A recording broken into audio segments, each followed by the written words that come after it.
Bonjour et bienvenue au Club Éco de Objectif Aquitaine, ce nouveau numéro qui est enregistré pendant le BNP Paribas Primrose Bordeaux, le tournoi international de tennis masculin. Un Club Éco pour lequel je reçois Séverine Goasguen. Séverine Goasguen, bonjour. Bonjour. Vous êtes la dirigeante de CODA. Tout à fait. Alors CODA, déjà, décoder CODA. Alors CODA, Société bordelaise ? Société bordelaise, Institut d'études marketing. Voilà, Vous l'avez créé en quelle année ? Il y a 3 ans à peu près.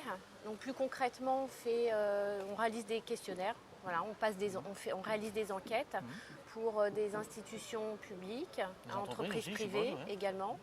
Tout à fait, qui ont besoin d'informations pour prendre les bonnes décisions. Donc on les éclaire sur leur marché, également sur l'environnement dans lequel elles évoluent. D'accord. Alors vous êtes venu justement avec une de ces études. Exactement. Mais avant qu'on en parle, CODA, c'est combien de personnes aujourd'hui ? C'est une quarantaine de personnes. Donc CODA opère et se développe, s'est construit en fait depuis Bordeaux.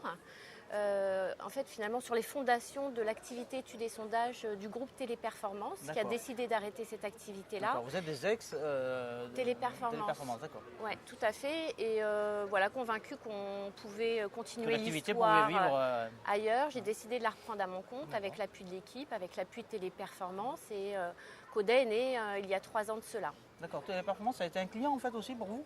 Pas du tout. Ah bon, d'accord. Plus de contact. Pas de lien, il n'y a pas de lien. Non, pas forcément. Des contacts affectifs avec des collègues. Oui, bien sûr, mais c'est tout.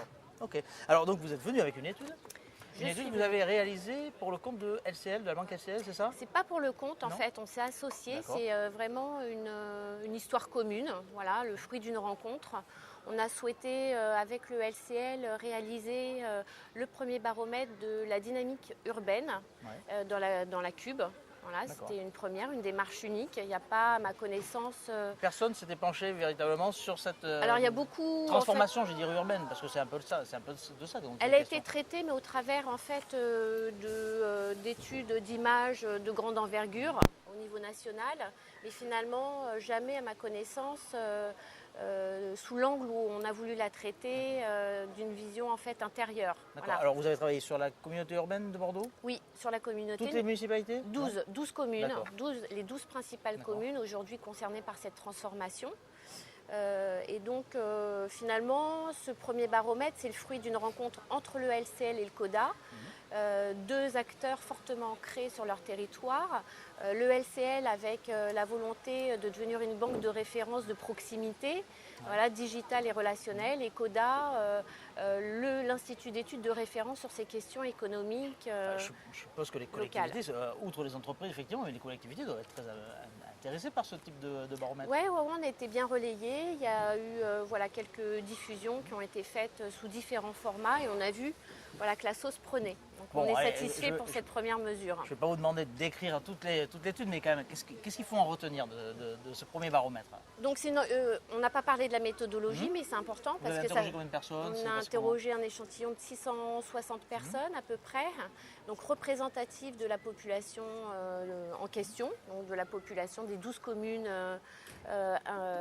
investiguées par téléphone, voilà, de façon récente puisque ça date d'il y a quelques mois seulement.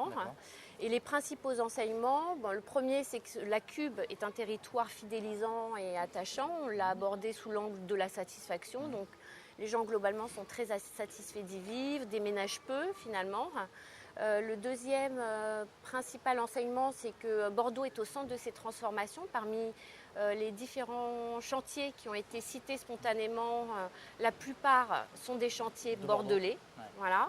Le troisième enseignement, c'est toujours cette distinction forte rive droite, rive gauche, où les principaux projets en fait, des logements qui ont été cités spontanément, la majorité, 3/4 d'entre eux, sont des projets bordelais, donc avec Ginko et le bassin à flot en particulier. Plutôt rive gauche donc. Ouais, et le quatrième enseignement, je pense majeur, c'est que ces transformations-là, aujourd'hui, sont surtout incarnées par des projets de transport, par des projets également de logement et finalement très peu par de l'emploi. L'emploi n'est pas, fait pas partie comment dirais-je, des choses thèmes, les plus visibles. Des thèmes les plus émergents. Non, aujourd'hui, les gens... Surprenant. C'est surprenant et en même temps pas tant que ça. En fait, l'emploi, c'est physiquement, c'est beaucoup moins visible que la construction d'un pont ou d'un immeuble. Ouais, c'est vrai. Voilà, il y a aujourd'hui, je pense, une vraie dynamique qui est en train de s'installer, mais peut-être plus récente aussi que ces projets urbains qu'on voit apparaître peu à peu, au travers de grands projets qui n'ont sans doute pas atteint aujourd'hui une masse critique pour être visibles. Une certaine maturité. Ouais. Voilà, exactement. Donc du coup, on peut espérer que les prochaines mesures, parce que l'objectif c'est de pérenniser cette mesure-là et de suivre un petit peu les évolutions de la perception que les Bordelais... Il y aura un baromètre 2015, il y aura un baromètre, oui. On espère, on est en train d'y travailler avec le LCL pour voilà, assurer la continuité de... C'est difficile de parler à leur place, mais pour LCL, qu'est-ce que ça peut apporter ce type de baromètre? C'est un service en plus qu'ils peuvent apporter à leurs clients dans le fond? LCL, en fait, c'est un acteur, en tout cas la direction régionale, voilà, c'est un acteur de proximité qui se veut fortement ancré sur son territoire, accompagner ces changements aussi à sa manière, comme Coda souhaite le faire, avec l'ouverture d'agences dans ces nouveaux quartiers qui sont en train de se créer et apporter sa contribution. Voilà, sur la connaissance et le développement et la dynamique économique de la Cube. Alors je reviens à Coda, si vous me permettez. L'élément différenciant de Coda, on voit depuis la création en 3 ans, vous êtes fortement développé. C'est quoi sur quoi vous faites la différence? C'est vrai qu'on a en face de nous des poids lourds des études, Sofres, IFOP, BVA, donc il faut jouer des coudes et faire sa place sur le secteur. Alors Coda joue sur sa taille humaine, voilà, avec beaucoup d'agilité et de souplesse et le développement de solutions d'études sur mesure. Et puis aussi on travaille Made in France. Voilà, tous nos enquêtes sont réalisées depuis Bordeaux. Voilà, à différence de nos concurrents qui travaillent en offshore, voilà, on se refuse à y aller. Ça compte pour les clients? Ça commence à compter. Il y en a certains, c'est un critère de sélection et de collaboration. Voilà, mais c'est surtout comme ça, oui, qu'on fait notre différence. De Coda dans les années à venir?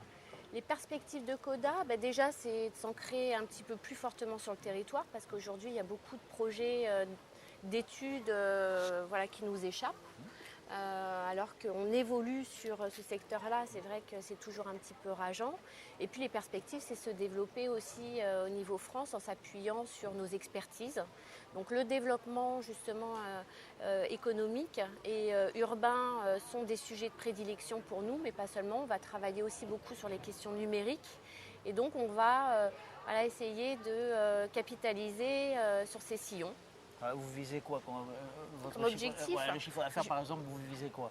Je vise plus rien là. Vous visez plus rien? Ça ne s'est pas passé comme non, jamais. j'imaginais. Vous n'avez jamais été dans les clous? Disons que si. Ça a dépassé à chaque fois vos prévisions? Au début, ça marchait fortement. Et puis voilà, comme tout le monde, le contexte économique s'est un petit peu tendu.